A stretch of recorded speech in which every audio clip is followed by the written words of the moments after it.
Vamos meditar na palavra do Senhor? No livro de João, capítulo 11.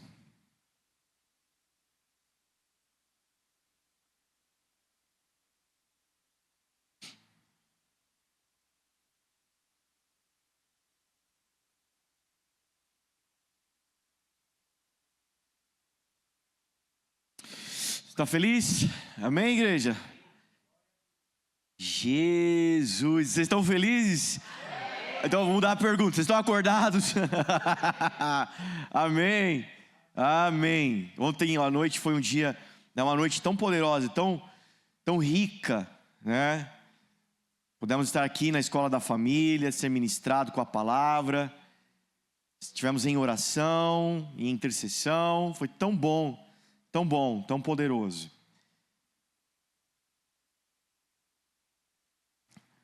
Vamos meditar no texto. Eu creio que essa manhã o Senhor tem uma palavra para cada um de nós, amém? Que bom, que bom, que bom.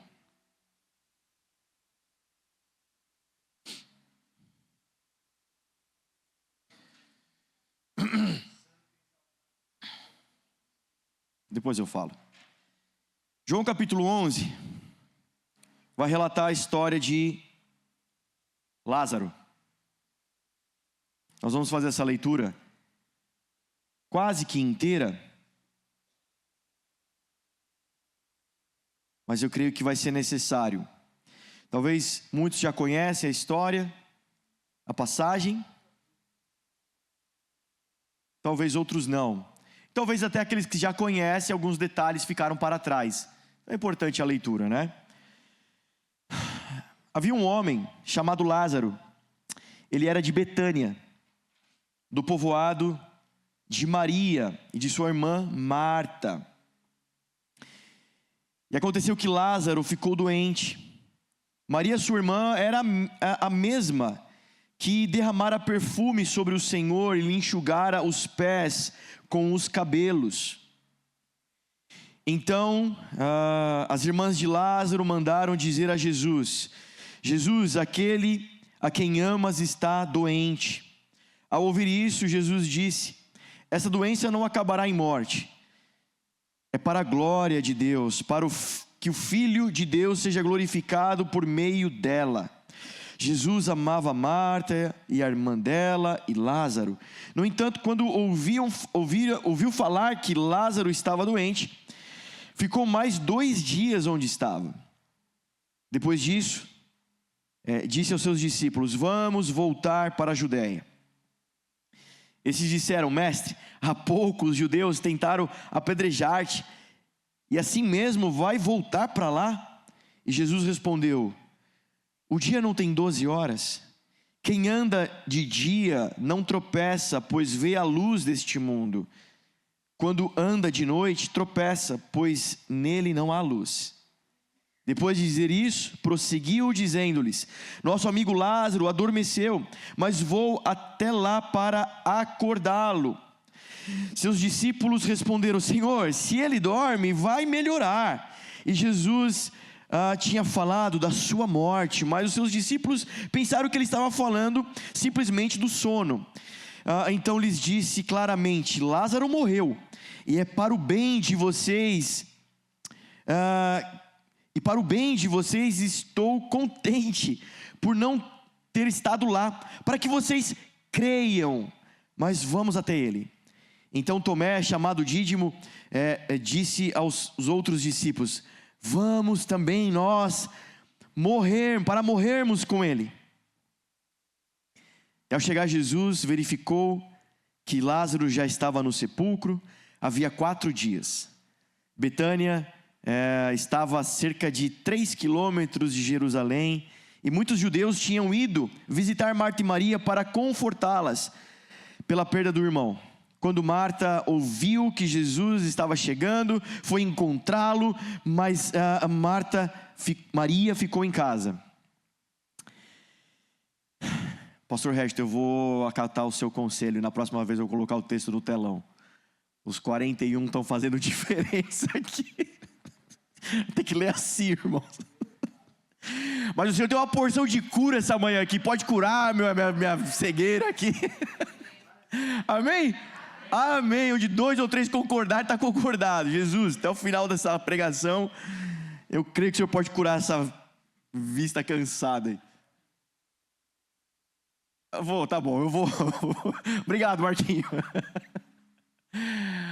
Marta vai ao encontro de Jesus e Maria ficou em casa.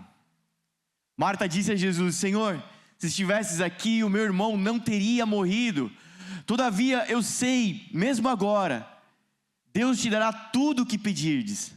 Jesus lhe disse: o seu irmão vai ressuscitar. Marta respondeu: eu sei que ele vai ressuscitar na ressurreição do último dia. Jesus lhe disse: eu sou a ressurreição e a vida. Aquele que crê em mim, ainda que morra, viverá. E todo aquele que vive e crê em mim jamais morrerá eternamente. Você crê nisso? E ela respondeu: sim, Senhor, eu creio que tu és o Cristo, o Filho de Deus, que devia vir ao mundo. Depois de dizer isso, foi para casa, chamou Maria, sua irmã, à parte lhe disse: o mestre está aqui e está chamando você. Ao ouvir isso, Maria levantou-se depressa e foi ao encontro dele. E Jesus ainda não tinha entrado no povoado, mas estava no lugar onde Marta o havia encontrado. Quando notaram que ela se levantou depressa e saiu, os judeus que estavam confortando em casa seguiram-na, supondo que ela ia até o sepulcro para chorar ali. Quando Maria chegou ao lugar onde Jesus estava e o viu, prostrou-se aos seus pés e disse: Senhor, se estivesses aqui, o meu irmão não teria morrido. Quando Jesus viu que Maria chorava, bem como os judeus que a acompanhavam, ficou profundamente comovido e perturbou-se. Onde o colocaram? Perguntou ele. Vem e vê, Senhor, responderam. E Jesus chorou. Então os judeus disseram: vejam como ele o amava. Alguns, porém, disseram: ele que abriu os olhos do cego não poderia ter impedido que este homem morresse. E Jesus, outra vez profundamente comovido, foi até o sepulcro. Era uma gruta com uma pedra colocada na entrada. Tirem a pedra, disse ele. Marta, irmã do falecido, disse: Senhor, ele já cheira mal, pois está ali há 4 dias. E Jesus lhe disse: não lhe falei que se você crer, verá a glória de Deus? Então tiraram a pedra e Jesus olhou para cima e disse: Pai, eu te agradeço porque me ouviste. Eu sei que sempre me ouves, mas disse isso por causa do povo que está aqui, para que eles creiam que tu me ouviste, que tu me enviaste. Depois de dizer isso, Jesus bradou em alta voz: Lázaro, vem para fora. Aquele que havia morrido saiu com as mãos e pés envolvidos em faixas de linho e o rosto envolto com um pano. E Jesus lhes disse: tirem as faixas dele e deixem-no ir. Até aqui. Amém? Você pode se alegrar com essa leitura? Com essa passagem da palavra de Deus? Aleluia. Deixa eu colocar um pouquinho de contexto para você. Aonde se dá essa passagem? Em que momento da história isso acontece? Essa passagem vai acontecer na véspera, perto de chegar a última Páscoa. A última Páscoa de Jesus. Você sabe, a última Páscoa vai marcar também a sua prisão, vai marcar também a cruz, a crucificação, a morte de Jesus e a ressurreição. Essa passagem de Lázaro é o último sinal messiânico de Jesus. É o último sinal que vai evidenciar Jesus como Messias enquanto ele esteve na terra, andando, operando muitos milagres, muitos ensinamentos, muita sabedoria. Mas é a última cena messiânica de Jesus. E nesse texto que nós lemos há um ponto central, há uma mensagem central nesse texto. A história de Lázaro só aparece no Evangelho de João, não aparece nos demais evangelhos.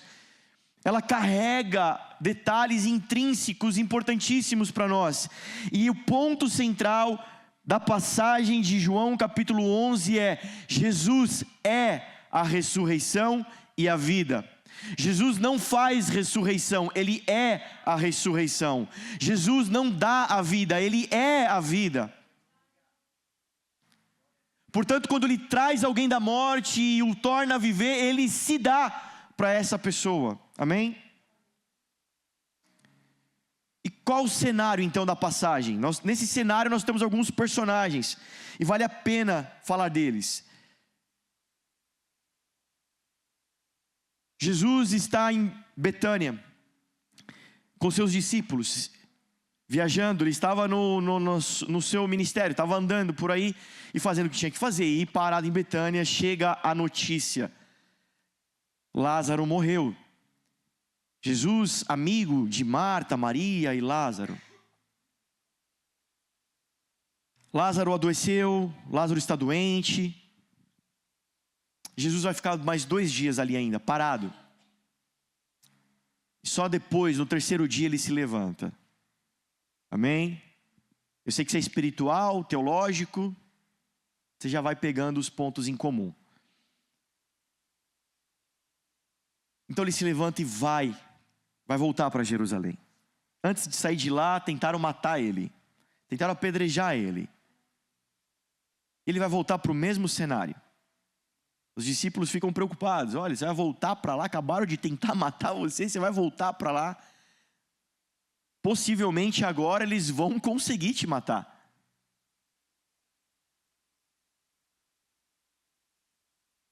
Veja que, eu sei que vocês são espirituais, eu quero aguçar, em nome de Jesus, a nossa sensibilidade, percebendo detalhes no texto. E como os filhos de Deus, nós precisamos sempre ir um pouquinho mais longe, um pouquinho mais fundo, amém, gente? Veja que o propósito de Jesus não estava em Lázaro. O propósito de Jesus em voltar para Jerusalém não estava em Lázaro. Ele vai voltar para Jerusalém, porque ali ele vai ter que passar a última Páscoa. Ali está o desfecho o final. Ali está a última cena. Ele vai voltar para lá para algo maior do que o próprio Lázaro. Embora o amasse, embora ele é importante, mas há algo maior que está acontecendo por trás. Quando nós vamos entendendo a mensagem da cruz e a mensagem do Evangelho, e nós olhamos para nós mesmos, e o que está acontecendo à nossa volta e na nossa história, nós não perdemos de vista o que há de maior e de final lá na frente. Amém? Jesus vai voltar para lá, porque era necessário voltar para lá, era lá que ele seria preso, era necessário ele entrar como rei dos judeus, era necessário que fosse preso, que se cumprisse toda a profecia, era necessário a última Páscoa, era necessário que naquele domingo o cordeiro fosse imolado, era necessário, e Jesus não vai fugir, Jesus vai até o fim, amém? E por isso que ele vai voltar para lá. Os discípulos então falam de homens que estão andando com Jesus, mas que ainda precisam ser experimentados, ainda precisam crer. No nosso meio, na igreja, existem muitos homens e mulheres que estão andando com Jesus, estão seguindo a Jesus, já iniciaram sua jornada, já começaram a sua jornada de fé, começaram a aprender do Mestre, começaram a aprender das Escrituras e começaram a aplicar as Escrituras em suas vidas, começaram o discipulado, começaram essa vida maravilhosa. Quem já está seguindo Jesus, levanta a mão bem alto aqui. Glória a Deus, glória a Deus. Mas fala de gente que ainda precisa ser experimentado, porque ainda não crê.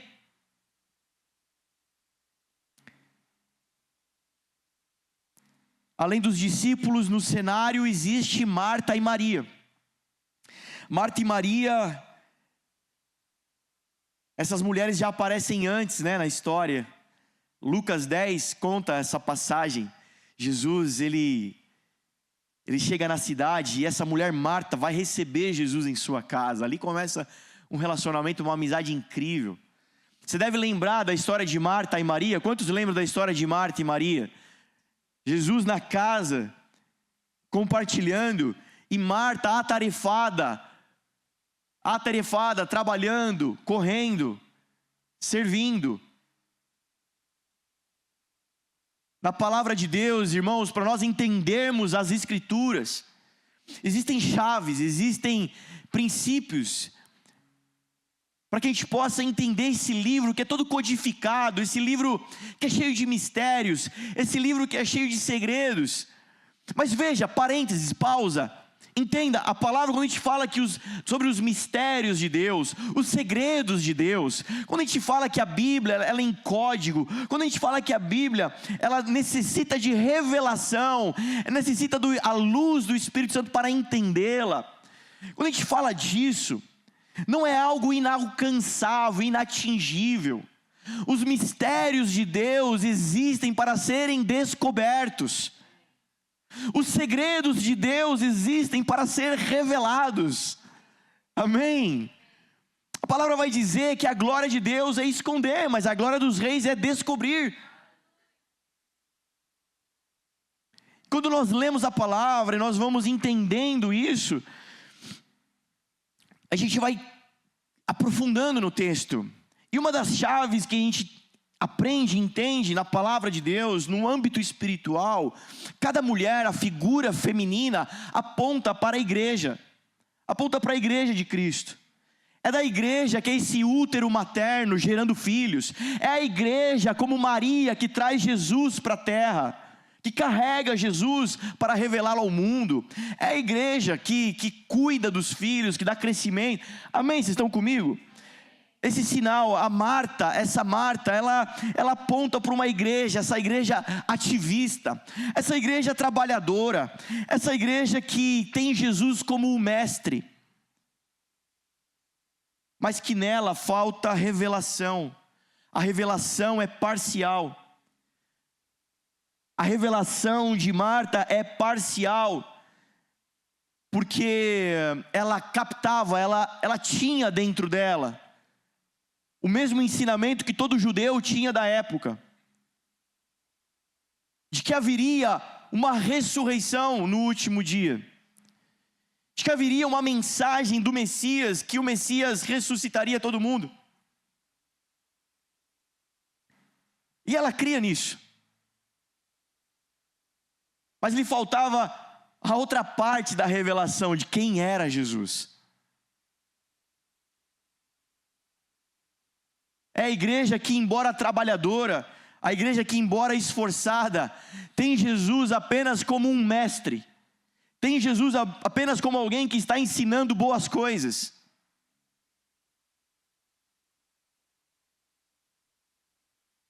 Essa igreja ela vai carregar uma esperança frágil. Essa igreja é a igreja que cansa, que desanima.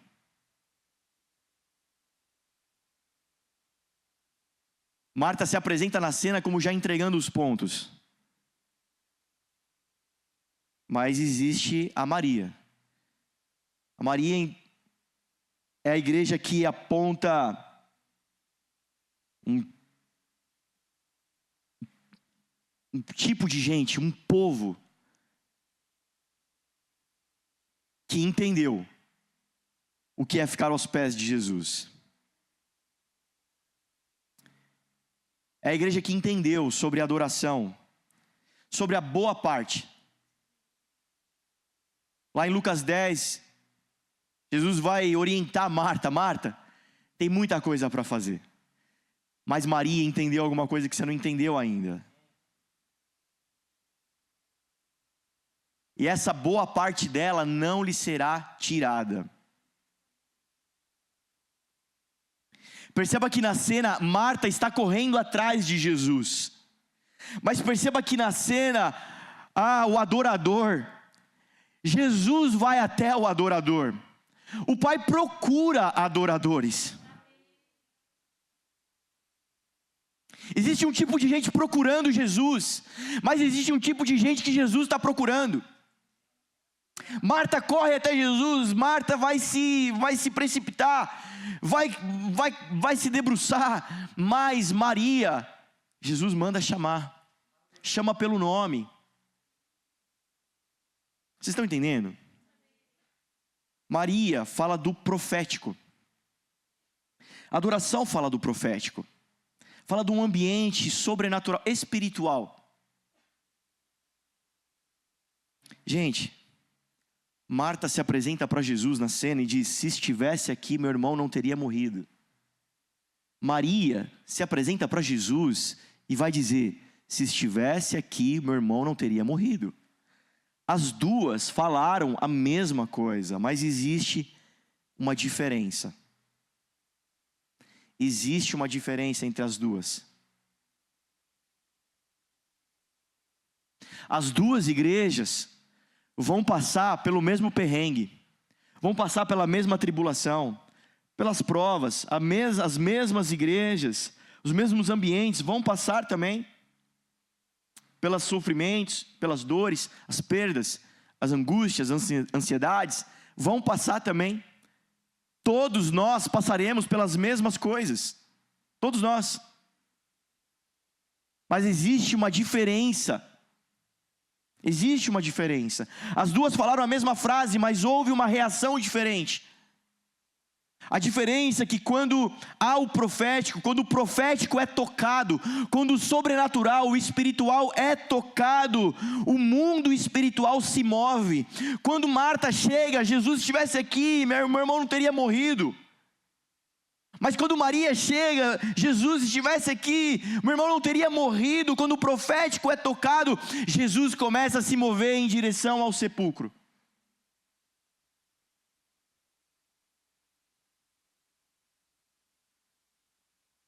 Gente, quando o mundo espiritual começa a se mexer, quem tem ouvidos ouça o que o Espírito diz às igrejas.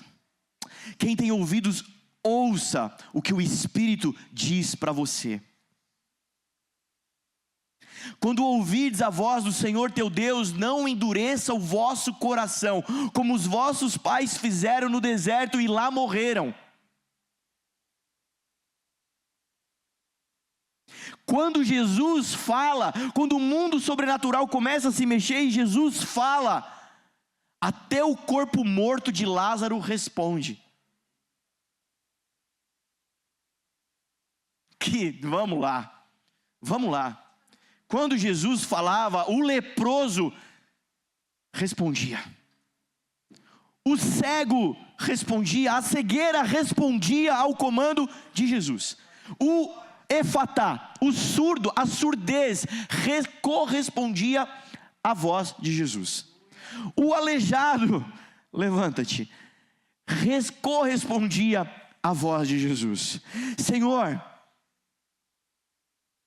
tem misericórdia de mim, ainda hoje estará comigo no paraíso. Ao som da voz de Jesus, até o ladrão crucificado corresponde. Só tem um tipo de gente na palavra de Deus que ouviu o mesmo timbre de voz, que viu os mesmos sinais, que ouviu a mesma revelação do Evangelho, mas não correspondeu: o fariseu, o religioso.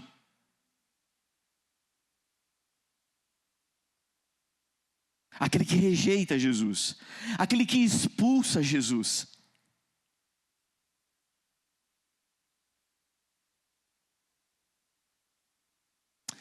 E Jesus está falando aqui essa manhã. Jesus está falando comigo há dias. E o nosso corpo vai reagindo ao que Jesus está falando. Tem um outro personagem nessa passagem que é o Lázaro. Lázaro é o homem morto.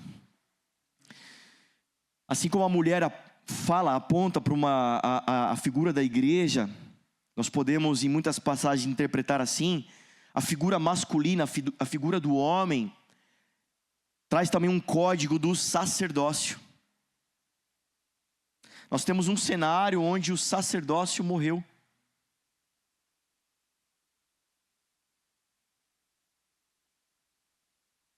um sacerdócio morto.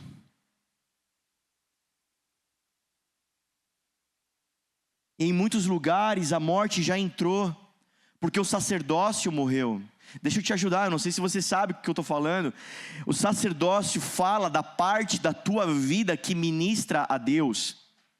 Mas como assim, pastor? Eu preciso ser ministrado? Porque alguém vem, ora por mim, alguém coloca a mão na minha cabeça e ministra. Eu preciso que a Júlia ministre o louvor aqui para a gente cantar junto com ela, porque eu sou desafinado.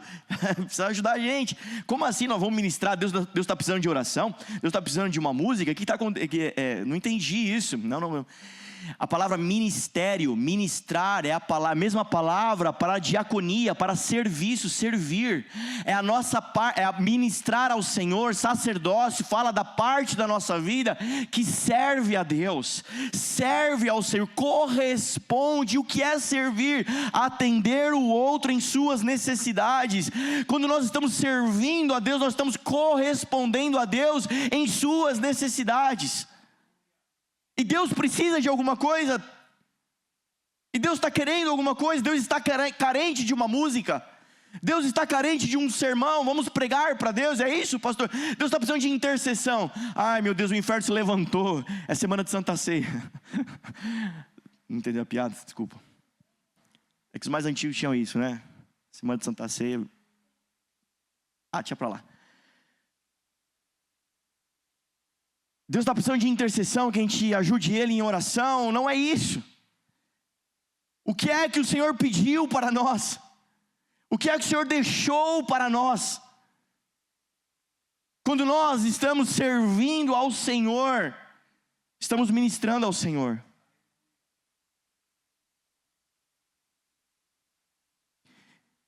Não estou precisando de nada. Eu não preciso de nada. Mas uma coisa eu te peço: esteja em minha presença todos os dias. Vamos lá, tem alguém aqui? Não, acho que talvez você não entenda. O Leon não tem nada para fazer para mim. Ele não pode pagar uma conta. Ele não pode me dar bons conselhos. Mas uma coisa eu amo: estar com Ele todos os dias.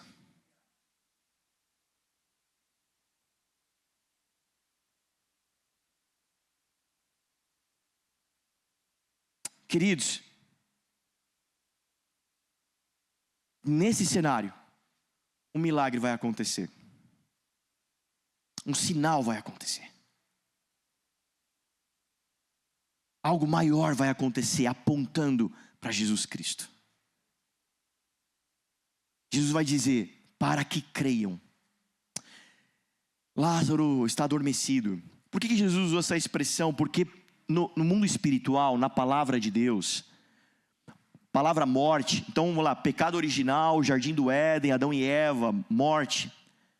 Agora o homem vai morrer. Agora a morte entrou no mundo pelo pecado. Morte não quer dizer, na Bíblia, o findar dessa matéria aqui, desse corpo. Morte significa, na palavra de Deus, espiritualmente, separação. Estar separado de Deus. Muitos estão mortos enquanto vivos. Porque estão vivos na carne, mas estão separados de Deus. E a palavra vai dizer que morte é como um sono. É como um adormecer no mundo espiritual. E um dia, desse adormecer, um dia todos serão despertados. Aleluia! Alguém pode se alegrar com essa mensagem?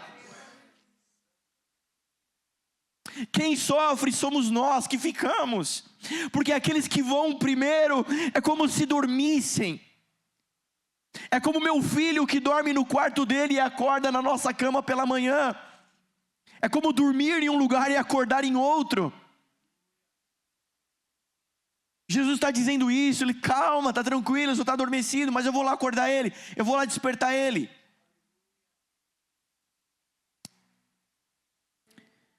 E E Jesus está dizendo que tudo isso é para revelar a sua glória e para apontar a cruz, a ressurreição que há em Cristo. E por que Jesus precisa dizer, enfatizar: quem crer em mim, ainda que esteja morto, viverá? Porque eu sou a ressurreição e a vida.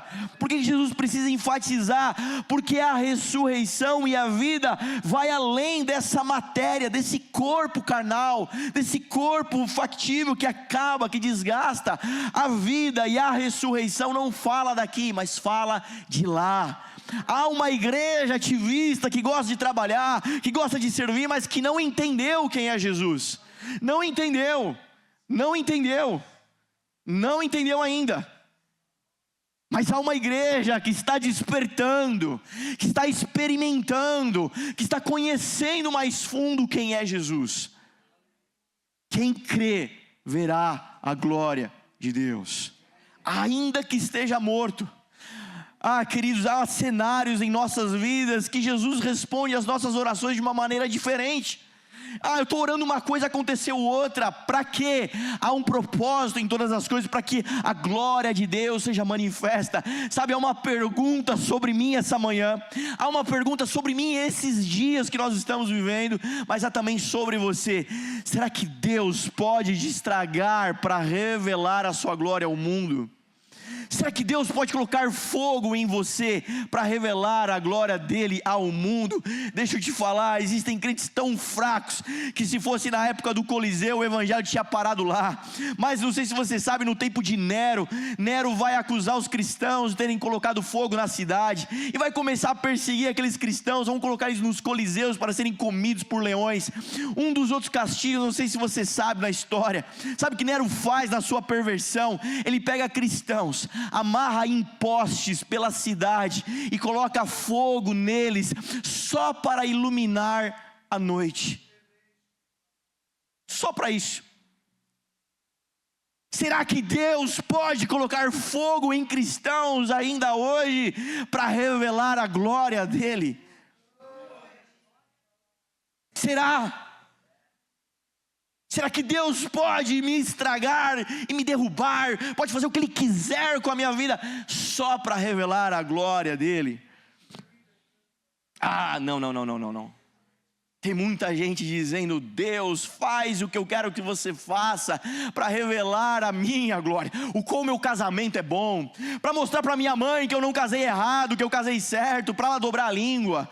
Senhor, faz esse milagre na minha vida, para dizer que o Senhor é Deus na minha vida. Meu querido, ainda que a gente desça à sepultura, que morramos, se estivermos no centro da vontade e do tempo perfeito de Deus, até na morte, o nome do Senhor é glorificado. O grão de trigo que cai na terra, se ele não morrer, não gera fruto, mas se ele morrer, muito fruto gerará. Desde sempre a igreja se nega a morrer. O próprio Pedro, que é o símbolo de liderança da igreja, vai dizer: Jesus, não vá para a cruz, nós vamos te proteger, vamos arrancar a orelha de quem tiver que arrancar, dedo, orelha, olho, a gente faz o que precisar fazer. Arreda-te, Satanás, para trás. Desde a primeira igreja há uma vertente que se nega a morrer. Mas é verdade também que depois da revelação de Jesus, todo cristão vai até o fim. Existe um milagre para acontecer, e o Senhor pode usar quem Ele quiser para usar. Tem dois tipos de igreja hoje aqui essa manhã. Tem a igreja dizendo: amém, vamos trabalhar, vamos para o culto, vamos fazer algumas coisas.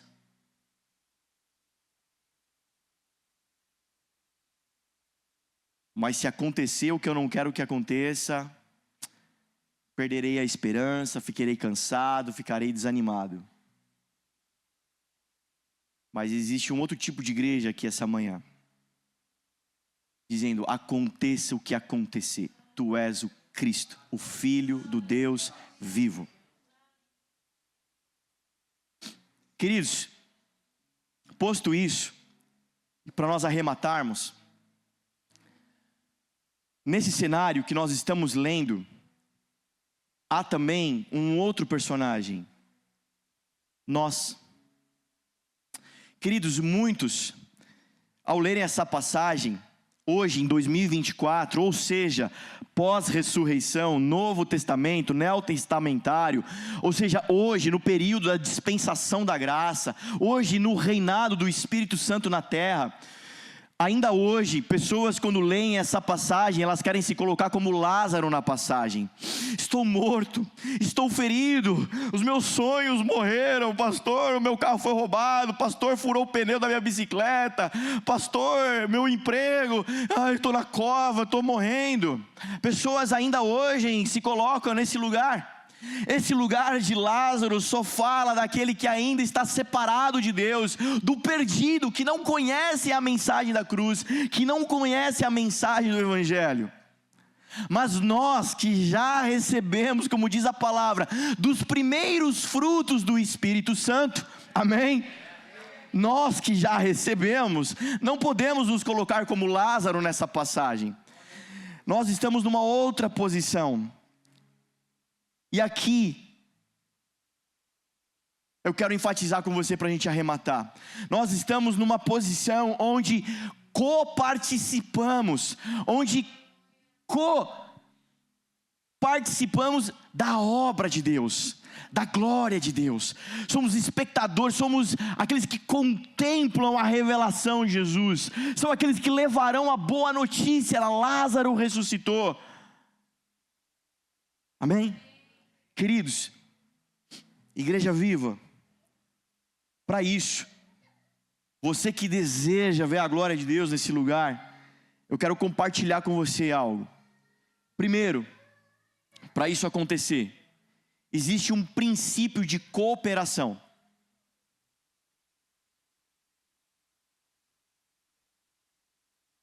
Para sermos de fato participantes da glória, do milagre, da história de Deus, existe um princípio de cooperação. O que é esse princípio de cooperação que a gente vê lá em Gênesis? Desde o começo, Deus poderia fazer tudo sozinho, AD, mas Ele decidiu, por sua graça e misericórdia, fazer junto com você.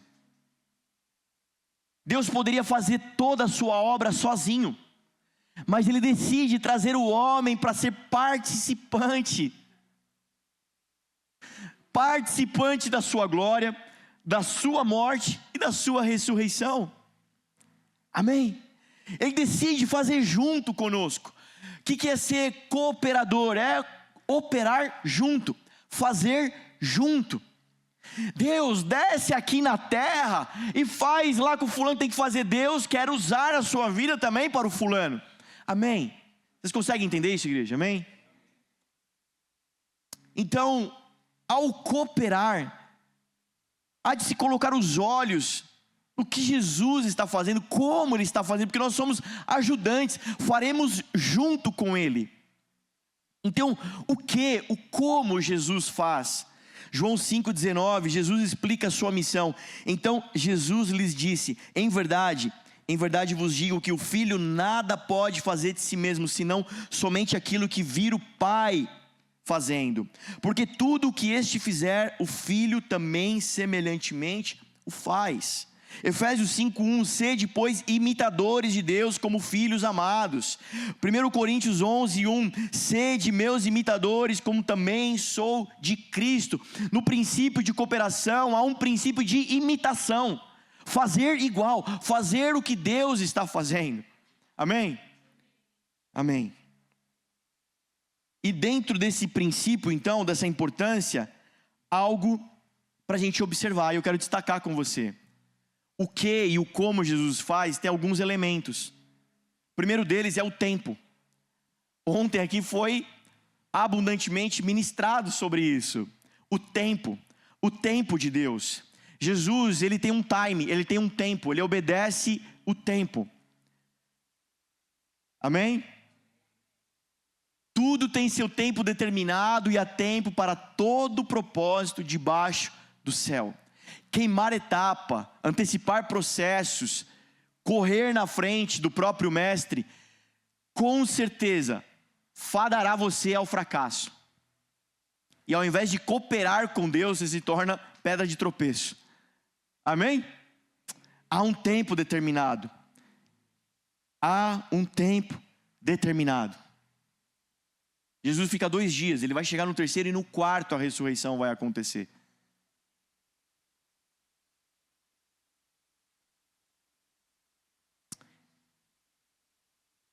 Queridos, num tempo de uma sociedade completamente dopaminada, num tempo, numa sociedade psicodependente de dopamina, o silêncio se torna um dos principais castigos e tormentas. Num tempo de imediatismo. Quem está comigo está entendendo? O silêncio de Deus é agressivo.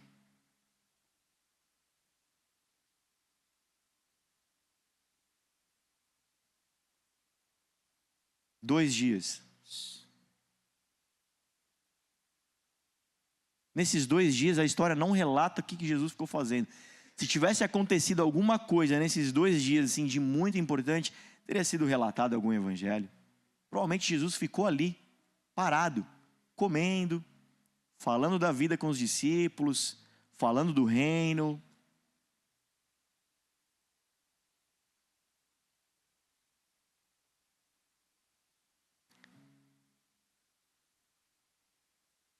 Em nome de Jesus, que o espírito de Saul saia do nosso meio. O profeta está demorando demais, a resposta está demorando demais, deixa que eu faço sozinho. Em nome de Jesus. Há um tempo para tudo. Segunda característica, Jesus, ele observa então esse profético. O que é o profético? É a característica de observar a Deus e imitar a Deus, o que Deus está fazendo. Esse profético, essa parte de conhecer a vontade de Deus, de entender o seu coração, de entender o seu tempo, é a fonte de todo propósito. É dali que vai surgir tudo. Enquanto isso não foi acessado, fique parado, fique quieto, não faça nada, até que isso seja acessado, até que você saiba o que Deus quer fazer, como Ele quer fazer e quando Ele quer fazer. Amém, queridos? Isso é saúde, isso é vida para você e para sua casa. Outra característica para cooperar com o Senhor, como Jesus faz? Com gratidão. Sempre Jesus agradece. Sempre a gratidão é uma marca do ministério de Jesus. Pai, eu te agradeço porque me ouves. O Senhor pega os pães e os peixes, dá graça ao Senhor, agradece que cresce. Agradece que multiplica. A gratidão é um fator multiplicador espiritual. O contrário da gratidão, a murmuração. A palavra vai dizer que a expressão dos nossos lábios é o louvor do seu povo. Aquilo que sai da nossa boca é o que está cheio do nosso coração. O coração do discípulo é o coração de Jesus, que está cheio de gratidão. Outra característica na cooperação de Jesus, Jesus age.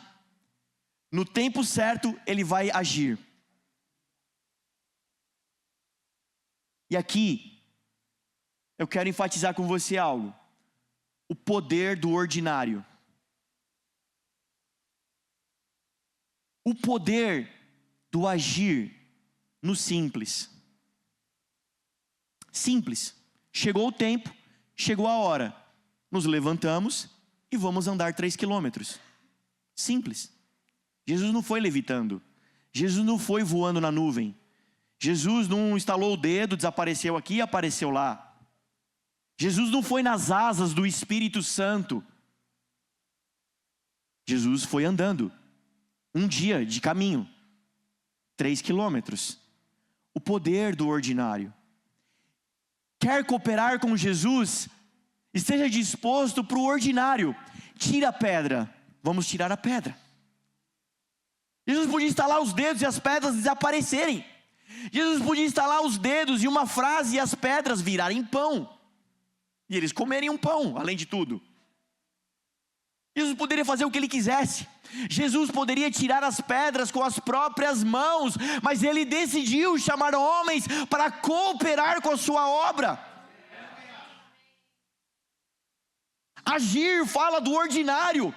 Se o ordinário é chegar 9h30, 9h40, para você se preparar para o culto que você vai entregar ao Senhor, então faça o ordinário. Se o ordinário é abrir a sua Bíblia e ler um salmo e ler um versículo, faça o ordinário. Tirem as pedras, é a sua parte.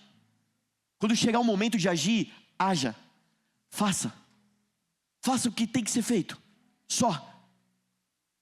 Outra característica na cooperação, olhando para o ministério de Jesus, como nós vamos cooperar? Imitando ele. Como que Jesus fazia isso? Servindo, serviço.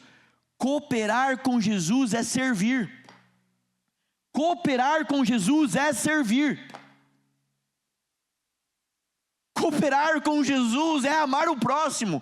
Cooperar com Jesus é ter olhos para os próximos, para as pessoas à nossa volta. Tirem as faixas dele. Jesus não rasgou as faixas dele. Lázaro não saiu da sepultura com vestes celestiais. Lázaro saiu envolto, travado.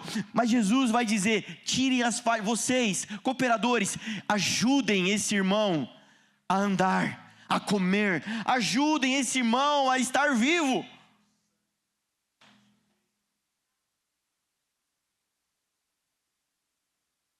Esse irmão do lado, ele não sai do lugar. Tem um irmão no meu PG que ele é uma topeira, cara, ele não consegue se mexer. E Jesus está falando: eu já fiz a minha obra, ele já está aqui, recebeu do bom evangelho. É a sua parte, cooperador, tirar os atrapalhos, tirar as faixas e deixar que ele ande. Vamos lá, tem alguém aqui querendo cooperar com Jesus essa manhã? Dentro do cenário do milagre há também um princípio de fé. E o que é fé? Fé é emunar, é a palavra para fé, é a palavra de obediência. Fé não é crer sem ver, fé é obedecer. Fé é obedecer. É a palavra, é ouvir a palavra, é corresponder aos princípios espirituais e elementares da palavra. É a palavra que vai dizer se você dá um passo ou se você não dá um passo. É a palavra que vai dizer que se você faz ou se você não faz. É crer, é obedecer.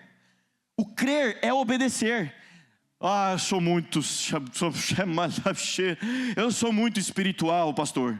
E aí eu decidi fazer tal coisa. Mas irmão, isso fere um princípio espiritual. Mas eu creio que sou mais espiritual que a Bíblia. Isso não é fé. Fé não é fazer coisas irresponsáveis. É sinal que você tem fé na sua fé. Mas fé é crer na palavra, ainda que ela vai dizer o que eu não quero ouvir, ainda que eu ache que ela, meu Deus, eu vou ler outra passagem, porque não é possível, deve ter algum outro texto que vai falar o que eu quero ouvir. Isso é fé. E chegamos então para viver o milagre, um princípio do sobrenatural.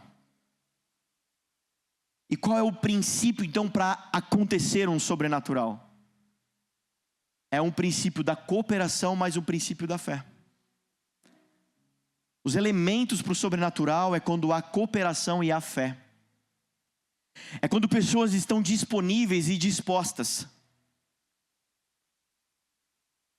Muitos estão disponíveis. Tem tempo, tem braço, vem no culto, vem na reunião, tá lá no WhatsApp, tá lá no grupo, mas não tem disposição, não há energia. São muitos dispostos, mas não tem tempo, não estão disponíveis. Trabalho é meu nome. Precisar de mim, me chama, hein? Tamo junto. Conta comigo. Pastorzão, é nóis, hein? Tamo junto aí. Vambora. Mas não estão disponíveis.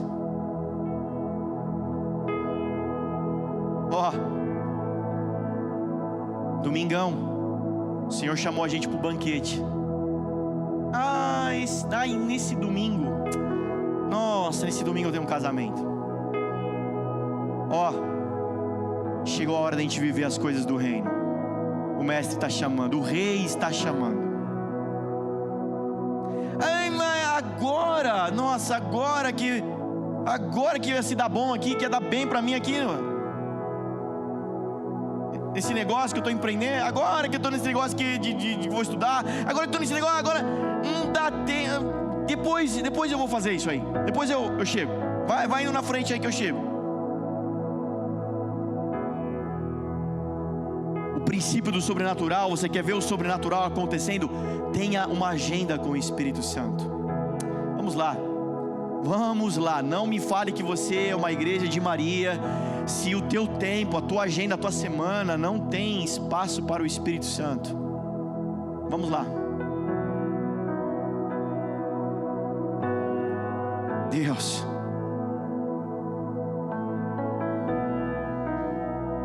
eu preciso do teu socorro. Deus, eu preciso do sobrenatural. Então pega esse princípio, começa a abrir espaço no teu tempo, no teu dia para o Espírito Santo. Foi falado aqui ontem, o Espírito Santo como uma pomba. Meu filho adora correr atrás de pomba. Qualquer praça, qualquer parque, qualquer lugar que tem uma pomba, ele quer correr atrás da pomba. Qual que é a graça dele? Porque quando você chega correndo perto da pomba, ela voa. O Espírito Santo é cavalheiro, o Espírito Santo é doce. Movimentos bruscos, movimentos espalhafatosos espantam o Espírito Santo, mas quando há um coração quebrantado, contrito, quando há um coração em repouso e descansado, o Espírito Santo, ele é esse cavalheiro, ele nos convida com doces convites. O pastor Júnior se gesticula, fala alto, às vezes alto até demais, mas não confunda, eu não sou o Espírito Santo. O Espírito Santo não, ele é doce. O Espírito Santo é aquele amigo, companheiro.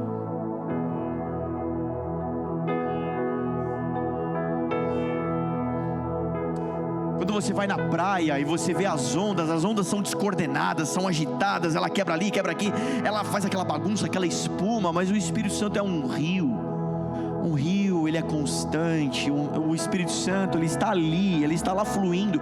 O Espírito Santo é como uma cachoeira. Muitas pessoas estão dizendo: Senhor, eu estou seco do teu amor, eu estou seco da tua presença, eu estou cansado, eu estou desanimado. Querido, o Espírito Santo é como uma cachoeira. Se você ficar debaixo dela, você vai ser impactado pela força das águas, você vai ser encharcado pelas águas, você vai ser tocado por sua pureza, por sua santidade, você vai ser curado de suas feridas. Mas se você sair debaixo da cachoeira e ficar na margem, daqui a pouquinho você está seco de novo.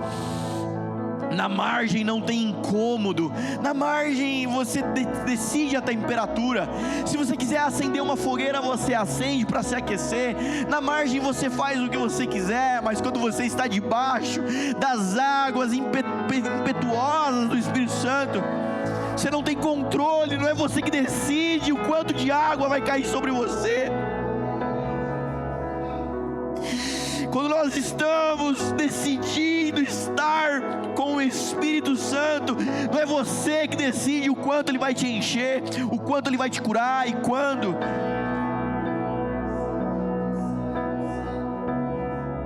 Igreja viva, quem tem ouvidos ouça o que o Espírito diz à igreja.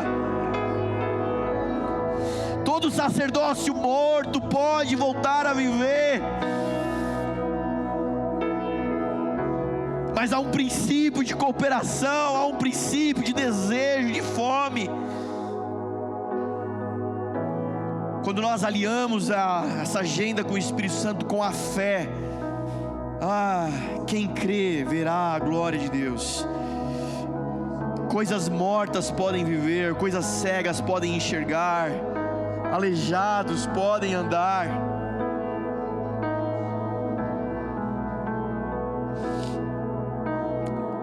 Em nome de Jesus, eu quero que você guarde essa frase: tudo que está disponível para Jesus está disponível para você. Enquanto Jesus esteve aqui, estava disponível curas? Sim ou não? Está disponível cura para você. Quando Jesus estava aqui, estava disponível provisões, Ele tirava a moeda da boca do peixe? Sim ou não? Então, tem provisão para a sua casa também.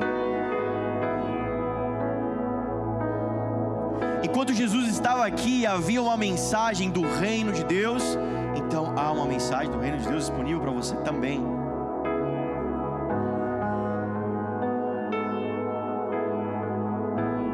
Há quem queira andar com Jesus, há quem não queira andar com Jesus.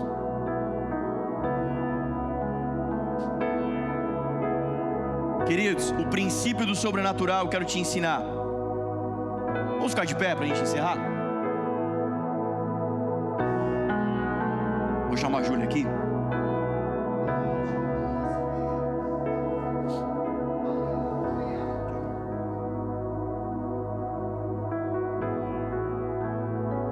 Na nossa escola, quando a gente vai falar de sobrenatural, a gente ensina isso. Eu queria te ensinar esse princípio do sobrenatural. Você faz o fácil, Ele faz o impossível. Amém? Glória a Deus. Você faz o fácil, Ele faz o impossível. Deus, Tua palavra diz, e eu creio que nos vemos como um espelho ainda hoje. E quando vejo a imagem do espelho, eu vejo alguém tão deformado, eu vejo alguém tão limitado, tão pecador. Mas a Tua palavra diz que de glória em glória vamos sendo transformados. Então Deus, transforma a minha vida, transforma. E aí você vem no culto e você aprende: vós já estáis limpos pela palavra que vos tenho falado. Aí você aprende então, coma da palavra. Queridos, o que é mais fácil? O que é mais fácil? Olha para mim. O que é mais fácil? Ler a Bíblia ou transformar o teu pecado? Faz o fácil, que Ele faz o impossível.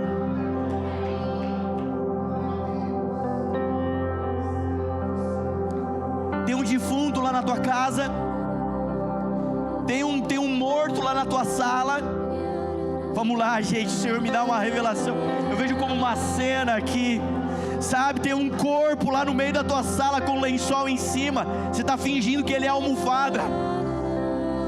E o Senhor hoje nos confronta: até quando você vai dizer que Ele chama almofada, se Ele chama defunto? Já cheira mal, está cheirando mal a tua casa. Vamos lá. Vamos lá. Vamos. O que é mais fácil? Ressuscitar um morto ou fazer uma oração? Faz o fácil, que Jesus faz o impossível. O que é mais fácil? Falar para o aleijado: levanta, ou curar as pernas dele? Faz o fácil, que Jesus faz o impossível. O que é mais fácil? Estar comprometido, compromissado com a obra, gastar a sua vida, seu tempo, seu sono, seu dinheiro, ou de fato expandir o reino de Deus na cidade, nesse bairro? Vamos lá, vamos fazer o fácil. É fácil chegar aqui 10 horas. Vamos lá, o impossível o Senhor fará.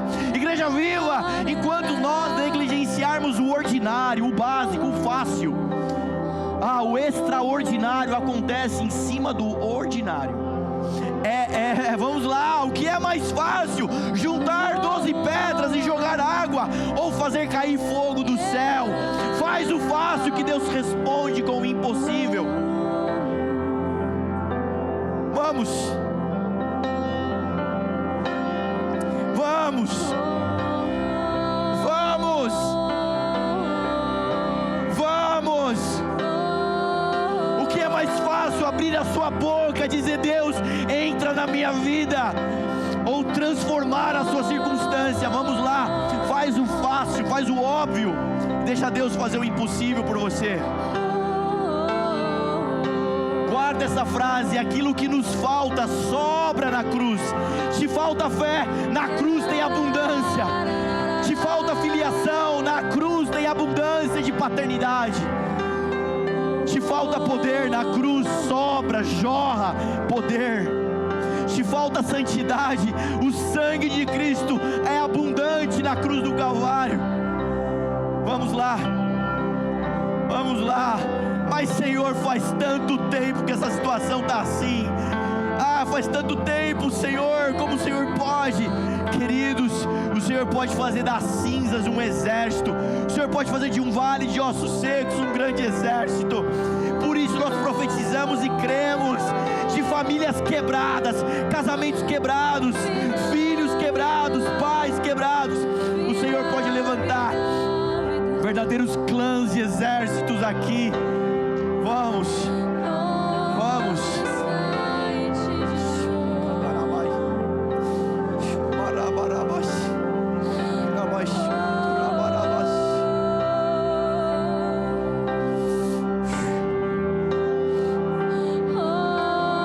Jesus vai ressuscitar Lázaro para dizer: vocês estão vendo o que está acontecendo? É isso que eu vou fazer logo ali na frente.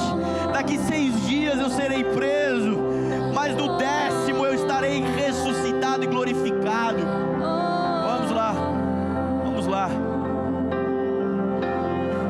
vamos lá, queridos. Nós somos uma igreja, nós somos uma igreja. A igreja viva é marcada por uma comunidade que quer derrubar os palcos para levantar os altares. Então, eu quero te convidar. Se você quer um toque do sobrenatural, eu quero te convidar ao altar. Muitos não querem vir à frente porque tem medo do palco, mas aqui não é um palco, é um altar. Então, se você quer um toque do sobrenatural, eu te convido a vir orar aqui no altar. Eu já estou aqui.